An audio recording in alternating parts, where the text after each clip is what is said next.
Hello everyone, I'm out for a little stroll, checking on the horses this evening, so I thought I would start my vlog because I really wanted to film an update and just kind of fill you all in on everything that's been going on so we can start clean slate afresh with the YouTube channel, because I've really missed uploading here on YouTube. It's my favourite platform. I don't know why. It might be small, but it's just like my comfort place to upload to. I haven't really been filming because I felt like I wasn't doing anything very exciting, and now I'm kind of having a change of mindset about it, and I think it's just a bit stupid because most of this stuff with owning horses is like the mundane, kind of boring, everyday stuff. I don't find it boring, but like I feel like it would be boring to constantly show you that stuff. However, I'm not always doing exciting things like lessons and shows and all that kind of stuff. So I want to be able to mix in the everyday horse life with the competitions and the lessons and the more exciting things. So I've decided I'm just going to start uploading. I'm going to start vlogging and uploading, and if no one watches them, I don't care, because I just enjoy like filming and editing these vlogs. We'll start with the update on Cooper and Frankie. There isn't really a huge update for them. I'm not sure when I last spoke about them, but they have been gelded. So they were both colts. We gelded them earlier in the summer, and I don't think I mentioned that, but we had planned to do that all along. It just kind of got delayed, and then Cooper started to get very, very boisterous, so we decided it would be best to get it done. Frankie was an angel, a little saint. Look at him there. The whole time you could have left him as a stallion, to be honest, but we just didn't need to have the stress of having two colts running around the place, just in case. We don't have any mares here, but it's just easier to have them gelded. They are 2-year-olds now, and they are just chilling in the field, and that's what they will continue to do until next year when they will be sold. Now, I'm currently on a bit of a weight loss journey because I am the heaviest I've ever been. Well, no, I've lost a bit of weight since March, but I want to really like focus on it now. I just kind of lost that by a little bit of a lifestyle change with work and things. I wasn't actively like tracking my calories or anything, which I am doing now. So if I lose weight and one of them ends up being an absolute smasher, I may keep one until they're a 4-year-old and just like lightly back them and see how they go, and then sell them in their 4-year-old year. I'm not sure. I'll see. It completely depends. If they're making good money next year, then we will sell them as 3-year-olds, but the market for 3-year-olds has gone down a lot this year, so that's kind of scuppered our plans. They're just going to stay out now. They're just going to chill. I haven't really done anything with them. They get regular handling, like they pick up their feet, they'll trot in hand. They've had the farrier out to them and things, but that's all. They don't do anything else. I did want to show them a little bit, but Frankie is like really fat, and he does need to lose a little bit of weight, but he just doesn't look his best because he's got a big porky belly, so I need to work on that. And Cooper was just really a bit rowdy before he got gelded. He was just getting a little bit too big for his boots, so I think it would have been silly of me to take him out, but now he has been gelded. I would like to do the 3-year-old loose jumping qualifiers with him to try and get him to Clifton next year, and then maybe he'd go to the sales after that because he can jump. But yeah, that's kind of it for the two boys. They're just loving life, chilling.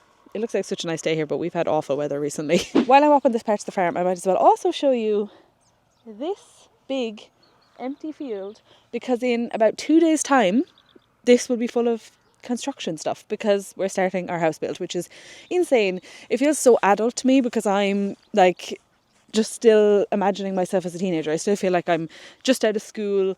I don't feel like I'm 28 years old and engaged and about to start building a home. But anyway, I would like to document some of the house build process, but I don't know, will I do that on like maybe a separate TikTok or something, because I feel like it doesn't really fit in with what I show on my channel. But if people are interested, because I know a lot of people that follow me are around a similar age to me and like going through similar things in life, so if that is something people are interested in, let me know and I can show up. But I'm happy to keep it to another account somewhere just for myself, so I can look back on it and, you know, document the process. Also, this video is literally just all me chatting, just so I can get all of my updates out there, and like I said, carry on with the channel then with everyone up to date on what's going on. So I'll try and overlay like some videos and things along the way to show you what's been happening, because otherwise you've just got to look at my face, and that's not nice for anyone to do for 10 minutes or however long this video will be. Alrighty, we're on to Theo.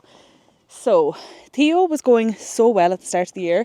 We took him for a couple of dressage lessons with Vitaly, and he loved him. He agrees with me that he's a lovely mover, and I was really excited to do some dressage with him over the winter and potentially do some racehorse or riding horse showing classes with him, which is what I always kind of wanted to do. But it completely depends on how he takes to the competition atmosphere, because I think he'll find it quite stressful, and if he does, we won't go down that route. But I'm hoping he'll get there, because when I first got him, you couldn't even take him out to a lesson, whereas now he's very chill in the lesson kind of setting. So we'll see. Anyway, he was going super well. We were really happy with him. And then he got a drop, small little drop, not a big deal. Took his shoe off.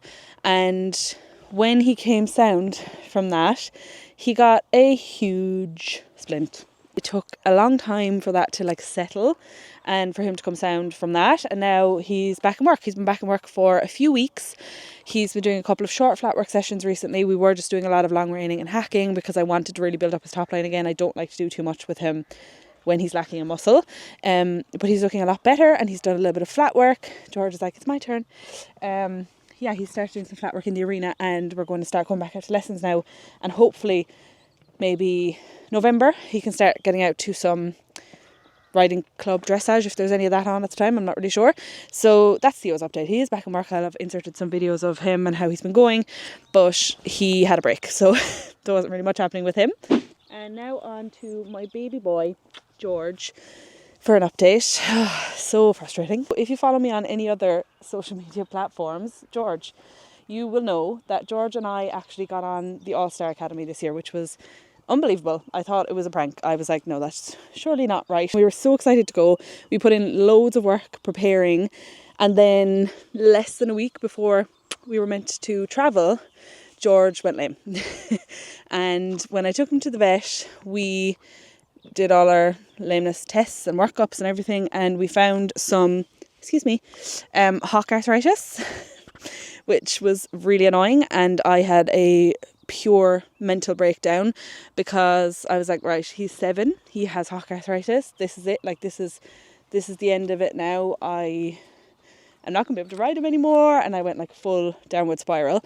But that's not the case because he's done so little in his life. Like he's never had to do anything particularly strenuous. He's never had a very hard go of it. It's not like he's been absolutely jumped, the legs off. The vets think it's genetic. He has some bone spurs he has one hock that's almost fully fused, which is fine, and then the other one has some bone spurs in it and they were causing him some pain. Ideally I would like that hock to fuse as well, to be honest, because he was never lame on the other hock when it was fusing, but the chances of that happening are pretty slim. So we've medicated the joint, and that's not something I want to do long term with him. I don't want to have to keep medicating him every 6 months, so we have to come up with a plan. So we medicated the joint so he would start to use himself properly, and we've done a lot of corrective work with the farrier. So my farrier bill is very expensive every time he comes now. It's like twice the price, more than twice the price I think it used to be. He seems to be going well. He is back jumping with a couple of weeks and he's loving it. He's really enjoying it. He's pulling my arms off. Hopefully we'll be able to manage it and he'll be able to continue doing the things that he loves. Also on the George front, we've really been struggling with his flat work. So I've worked really hard on trying to be more disciplined with him on the flat, because I thought that maybe I just left him get away with things, and so he's gotten into these bad habits, and he does have temper tantrum strops on the flat, which we did think maybe could be to do with the hocks, but the hocks are fine now, everything's okay, and he's very happy in all other aspects, just not the flat work. So I think it's just something that he doesn't enjoy. So obviously flat work is the basis of everything and it's very important, and I know we still do work in the arena, but most of the work he does in the arena now involves poles, so pole work, small cavalettis, things like that, and it's just working better for him rather than me trying to drill him on the flat when he clearly doesn't enjoy it. Not drill him, but even just say if you have a horse that gets bored on the flat, you can do 20 metre circles and figures of eights and changes the rein and keep things interesting. That didn't work for him either. He still got sick of it and acted like a twat. So we've changed the way we're managing him. Obviously my plan was to do some eventing with him. That's what I would like to do. Nothing very high level, but if it's the dressage is something that he's just never going to want to do and never going to enjoy, then why would I put so much pressure on us to do that? So we're focusing on doing some show jumping. Show jumping is what I've always done, so I'm not like sad about not being able to event, and I can still go cross country schooling with him because he still enjoys the cross country. It's just the dressage side of it he doesn't like, and we have Theo for that, so it's nice to have the two of them and that they're a good mix across both things. I've also been jumping him in a hackamore, which he's liking, but I don't think I'll have enough control when I'm out jumping a course, but I'll have to test it out once and see. But I'm jumping him at home and everything in it, and he really likes it, so yeah. I think that's all of my updates.